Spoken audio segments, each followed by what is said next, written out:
Բովանդակային հարցերով դպրոցները ուղղակիորեն աշխատելու են նախարարության հետ, իսկ կազմակերպչական և վարչատնտեսական հարցերը շարունակելու են իրականացնել տարածքային կառույցների միջոցով։ Փոփոխությունները ենթադրում են նաև որոշ գործառույթների դուրսբերում մարզպետարանների և համայնքային մակարդակից, հստակեցնելով նախարարության և տարածքային կառույցների դերաբաշխումը։ Պայմանագրերի կնքման գործառույթները չեն իրականացնելու, ընդգրկված չեն լինելու ուսուցիչների ընտրության հետ կապված հարցերում, ընդհանուր առմամբ այս բովանդակությանը վերաբերող հարցադրումներին, այսինքն օրինակ հաստատությունների ձևավորված ուսումնական պլանները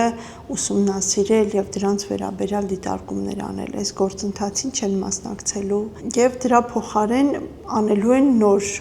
գործառույթներ, ոնց որ ավելի խորացված կամ ավելի մեծ ինտենսիվությամբ։ Բաժանորդագրվեք Իրավաբան նետի սոցիալական հարթակներին հետագա նորություններին տեղեկանալու համար։